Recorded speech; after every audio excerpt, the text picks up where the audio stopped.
मणिपुर की घटना ने देश को किया शर्मसार। प्रधानमंत्री को मणिपुर के सीएम को बदलकर दोषियों को देनी चाहिए फांसी की सजा। कांग्रेस विधायक कुलदीप वत्स किसानों के मुआवजा लेकर बोले। विधायक कुलदीप वत्स कहा, मुख्यमंत्री, उप मुख्यमंत्री, कृषि मंत्री जेपी दलाल व भाजपा प्रदेश अध्यक्ष ओम प्रकाश धनखड़ झूठ बोलते हैं। डेरा प्रमुख राम रहीम को मिली पैरोल पर भी बोले कांग्रेस विधायक कुलदीप वत्स। कहा, जब भाजपा को जरूरत होती है या कहीं पर चुनाव होते हैं तो पिंजरे के तोते की तरह डेरा प्रमुख राम रहीम को बाहर ले आते हैं।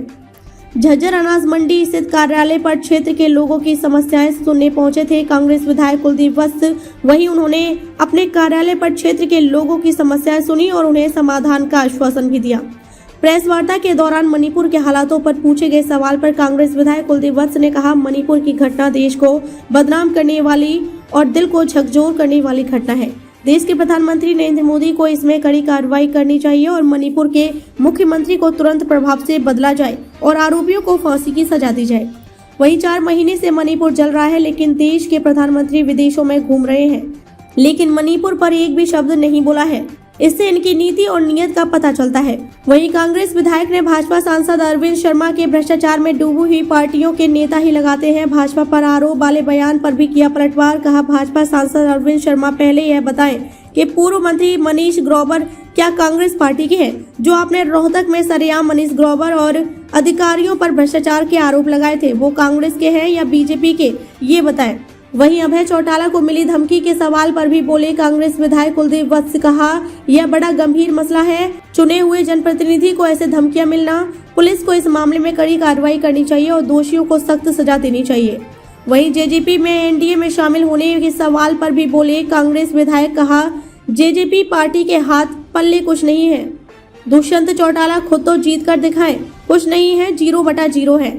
उन्होंने यह भी कहा कि एनडीए में 38 दल हैं, जिनमें से 32 दल ऐसे हैं जिनके पास एक भी सीट नहीं है। कुछ नहीं है, यह लूट का और स्वार्थ का गठबंधन है। वहीं डेरा प्रमुख राम रहीम को मिली पैरोल पर भी बोले विधायक कांग्रेस। कहा, जब भाजपा को जरूरत होती है या कहीं पर चुनाव होते हैं तो डेरा प्रमुख राम रहीम को बाहर ले आते हैं, फिर अंदर छोड़ आते हैं। दाल में काला नहीं, बल्कि पूरी दाल ही काली है। इनकी नीति और नीयत में फर्क है। वहीं कांग्रेस विधायक कुलदीप वत्स ने बारिश से खेतों में बनी जल भराव की स्थिति को लेकर भाजपा पर साधा निशाना। कहा, हरियाणा के मुख्यमंत्री, उप मुख्यमंत्री, कृषि मंत्री जेपी दलाल व भाजपा मंत्री अध्यक्ष ओम प्रकाश धनखड़ झूठ बोलते हैं कि हम किसानों को मुआवजा दे रहे हैं। मेरे बादली विधानसभा क्षेत्र का ढाकला गाँव है, जो भाजपा प्रदेश अध्यक्ष ओम प्रकाश धनखड़ का भी गाँव है। उसमें 4 साल से किसानों को मुआवजा नहीं मिला है और 2% किसानों को मुआवजा मिला है। उनमें से एक किसान को तो 1100 रुपए मुआवजा मिला है और ये भाजपा के नेता ढोल पीट रहे हैं कि हम किसानों को 12,000 मुआवजा देते हैं। देखिए, मीडिया के साथियों, ये बड़ा गंभीर विषय है और ये एक देश को बदनाम, इससे बड़ा वर्ल्ड में कोई हुआ नहीं। और ये घटना ऐसी थी जो दिल को झकझोरने वाली घटना है। इसमें माननीय प्रधानमंत्री जी ने स्ट्रॉन्ग फैसले लेने चाहिए और जो पीड़ित हैं उनके परिवार को वो इज्जत आप वापस नहीं दिला सकते, पर इस मुख्यमंत्री को तुरंत प्रभाव से चेंज किया जाए और जो दोषी हैं उनको फांसी की तत्काल उससे इनको फांसी की सजा दी जाए। और जो आप पिछले 4 महीने से मणिपुर जल रहा है और आप विदेशों में घूम रहे हो, आपका देश का एक अभिन्न अंग है, पर प्रधानमंत्री जी आप एक शब्द बोलने के लिए तैयार नहीं हो, तो कहीं न कहीं ये इनकी नीति और नीयत में खोट है। और मैं कहता हूँ इस घटना ने पूरे वर्ल्ड में हमारे देश को शर्मसार किया है। इस पर कड़ी से कड़ी कार्रवाई होनी चाहिए। रोहतक लोकसभा से जो भारतीय जनता पार्टी के सांसद हैं डॉक्टर अरविंद शर्मा, उन्होंने कहा है कि जो पार्टियां भ्रष्टाचार में डूबी हुई हैं उन्हीं के नेता भाजपा पर आरोप लगा रहे हैं। मैं अरविंद शर्मा जी से एक सवाल पूछ रहा हूँ। अरविंद शर्मा जी, मेरी एक बात का जवाब दे दें कि रोहतक के अंदर भरे मंच से आपने बीजेपी के उसमें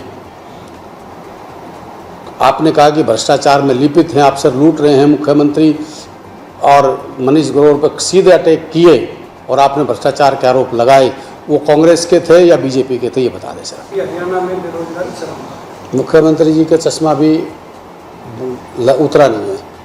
मुख्यमंत्री जी हेलीकॉप्टर से नीचे उतर के आए और बाई रोड आकर गाँव में जाके देखें कि कितनी आपने बेरोजगारी दूर की, कितने किसानों को तुमने मजबूत किया, कितने किसानों को तुमने मुआवजा दिया। आज मैं आपको बता रहा हूँ, बादली हल्के में नहीं, पूरे प्रदेश में बारिश की वजह से, जो बाढ़ की वजह से त्राही मची हुई है, बादली हल्के के अनेकों गांव, 20-25 गांव ऐसे हैं, आप मेरे साथ थे, कि एक फसल का एक दाना पिछले 4 साल से नहीं हो रहा है।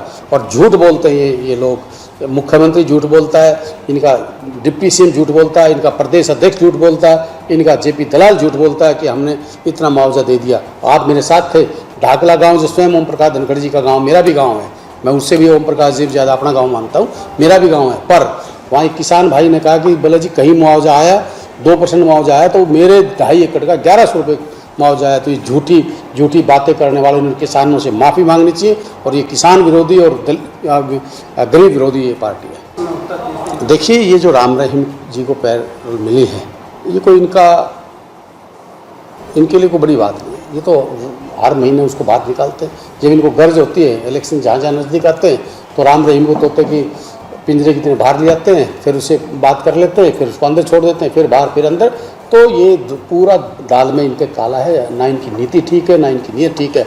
एक तरफ तो कहते हैं हम जेल में डाल दिया, एक तरफ तो उसको गुनाहगार बना के जेल में डाल रखा, फिर उसकी शरण में इनके मंत्री जाते हैं, इनके एक्स मिनिस्टर जाते हैं, इनके सांसद जाते हैं। तो ये दोगले मुंह के सांप हैं और इन्होंने प्रदेश की जनता भी इनको अच्छे जान चुकी कि भी ये लोग क्या है। आपको जिस प्रकार से धमकी मिली है उसको लेकर क्या कहना है? पहले भी कई विधायकों को दी धमकी मिली। देखिए, ये बड़ा गंभीर मामला है और एक जनप्रतिनिधि के कोई धमकी मिली है तो पुलिस ने इसमें कड़ी से कड़ी कार्रवाई करनी चाहिए और जो भी दोषी है उसके खिलाफ एक्शन लेना चाहिए। अभी चौटाला को जिस प्रकार से धमकी मिली है, दिग्विजय चौटाला ने कहा कि जो पहले औरों को धमकी देते थे आज उन्हें धमकी मिल रही है, बड़ी हैरानी की बात है। लेकिन जो दुष्यंत चौटाला है उन्होंने कहा कि बड़ा गंभीर मसला है, उनको सुरक्षा भी दी गई। देखिए, दिग्विजय अनमिच्योर आदमी है और खर माँ पे पूत पिता पे घोड़ा घना नहीं तो थोड़ा थोड़ा, ये तो सबने पता है कि 2 जोड़ी हुआ करती है, अभय सिंह की और अजय सिंह की हरियाणा में। दोनों ने जो लूट, जो खसूट, जो बदमाशी की, जेलों से फिरौती मांगी गई, वो एक बात अलग है। पर आज वो जनप्रतिनिधि के नाते एक अभय सिंह चौटाला एक साथी है हमारा और उसके प्रति कोई ऐसी बातें दिग्विजय के मुंह से शोभा नहीं देती। ये बातें कहना, घर की बात को घर में रखो, ये तो सबने पता है कि आप लोग क्या हो। जेजेपी एनडीए में शामिल हुई है और उन्होंने कहा है कि 2024 में प्रधानमंत्री के नेतृत्व में तीसरी बार एनडीए की सरकार। जेजेपी का पल्ले क्या है? खुद तो जीत ली दुष्यंत चौटाला। मैं कहता हूँ 0/0। आज एनडीए में जो शामिल हुए, मुझे ये बता दो कि वो एनडीए में जो 38 दल ये बताते हैं उनमें से 32 दल ऐसे हैं जिनके पास एक भी सीट नहीं है। तो कहीं का एनडीए? ये तो एनडीए की फुल फॉर्म बताई तो थी ना।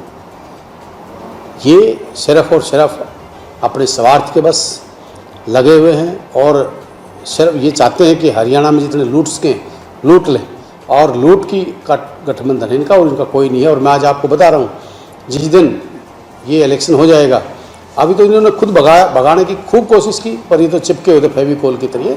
तो जेजेपी का इस प्रदेश में अब कोई अस्तित्व नहीं बचा है। लोगों ने जिस उत्साह से दिग्विजय चौटाला को वोट दी थी, जिसमें दुष्यंत चौटाला को वोट दी थी, जो लोग उसमें देखते थे भी चौधरी देवलाल की छवि, पर उस छवि को इन्होंने धुंधला किया और उस छवि को और उस लोगों के विश्वास को इन्होंने बेचने का काम किया। सुप्रीम कोर्ट ने मणिपुर की रिपोर्ट मांगी है और उन्होंने कहा है कि मणिपुर में महिलाओं को समाज की तरह इस्तेमाल